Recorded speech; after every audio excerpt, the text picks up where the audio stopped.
They keep saying it's a modest underperformance, a soft opening, a respectable showing, all things considered. You know what I call a $270 million movie crawling to $205 million worldwide? Math.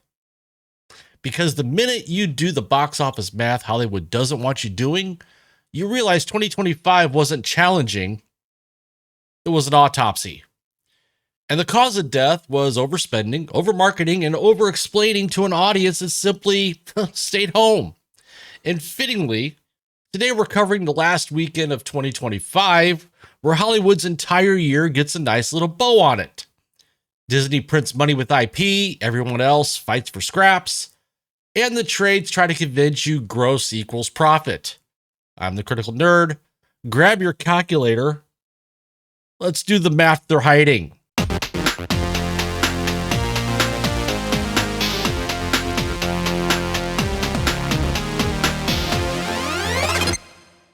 What's up, everyone? Welcome back to the channel. If you're new here, I'm the Critical Nerd. I read the trade spin. I read the everything is fine cope. And then I do the annoying thing. I do the receipts. Do me a favor, it's free and it helps with the YouTube algorithm to let YouTube know that, hey, this dude's putting out some decent content that we like. If you would, smash that like button, subscribe to the channel, ring that notification bell, and drop a comment. Is Hollywood actually back? Or did Avatar just drag the industry across the finish line like a wounded soldier carrying 3 studio executives and a marketing budget? All right, last weekend of 2025, let's pull up the scoreboard, shall we? So, here's the Christmas frame that basically closes the books on 2025. We have Avatar Fire and Ash. $64 million of Friday through Sunday.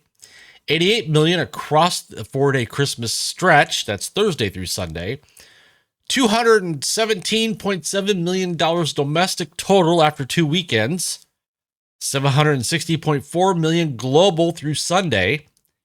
And it did $542.7 million internationally, with $181.2 million added overseas in weekend 2. Translation? Well, needless to say, it dominated the holiday. And the global number looks like a victory parade.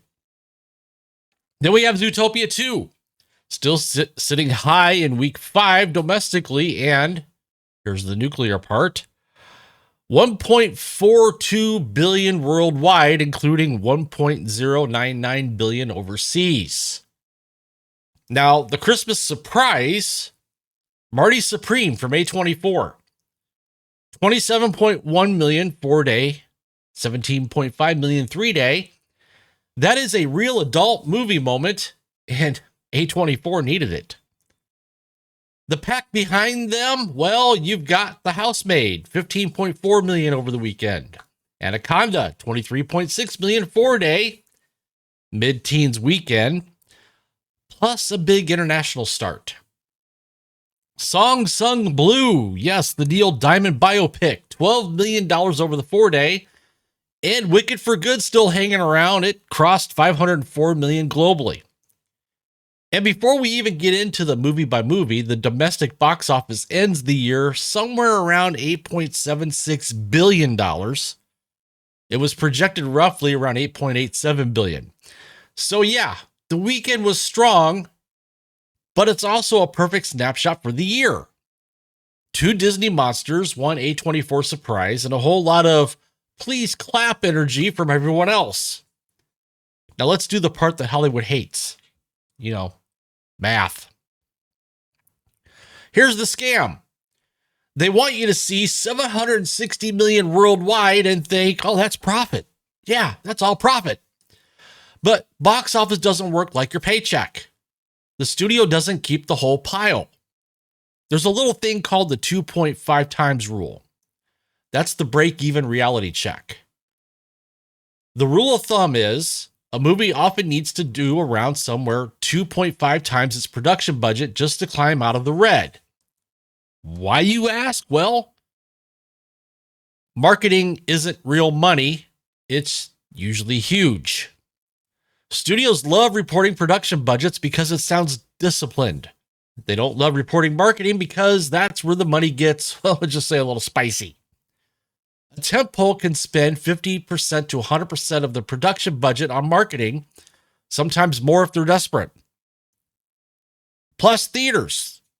Theaters take a cut.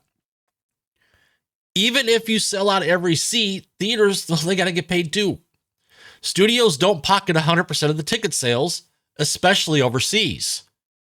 So when you see a headline like big brand movie makes $760 million worldwide, your next question should be, cool, well, how much of that did you actually keep? The break-even translation is production plus marketing plus distribution costs minus the fact that the studio only gets a portion of ticket sales equals why made its budget back is one of the biggest lies in entertainment. And the reason I'm hammering on this on the last weekend of 2025 is because this year proved one thing. Hollywood didn't lose because audiences vanished. Hollywood lost because the math got stupid. Now, let's go movie by movie. So, Avatar, Fire and Ash. It is a monster. I mean, full stop. It's a monster. It got the kind of holiday legs studio dream about. And it's already $760.4 million worldwide in 2 weekends. That's insane, really, when you think about it. But here's why you're seeing so much SOARS, takes off momentum language.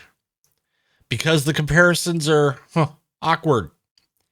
The narrative war right now is basically better hold than Way of the Water versus still behind Way of the Water at the same point. And people. Two things can be true at the same time. And in this case, both things can be true. I just said that twice. A movie can hold well and still be pacing behind the previous installment. Also, holiday calendars matter. This is where PR loves percentage tricks because you can make a hold look historic without admitting the earlier entry was simply bigger out of the gate. So here's the correct take. Avatar is a win, but the industry is so broken it needs Avatar level wins just to feel stable. And if your business model requires James Cameron to personally rescue Christmas every few years, you really don't have a business model. What you got there is a ritual. Now let's talk about the real killer app of 2025. That would be Zootopia 2. This thing is at 1.42 billion worldwide with 1.099 billion overseas. And it's the kind of sequel performance that makes every other studio look like they're trying to sell lemonade outside of Costco. It's also the cleanest example of why Hollywood keeps doing sequels. Because when it hits so hard it papers over everything else.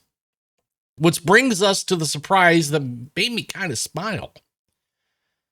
And that is Marty Supreme coming in at 27.1 million over 4 days. I mean, that is the most encouraging thing on this chart because it's not a cape. It's not a cinematic universe. It's not part 14, the rebooting. It's a real adult skewing title showing the audience will leave the couch when the pitch isn't, remember this thing you liked as a child? Well, we're back again.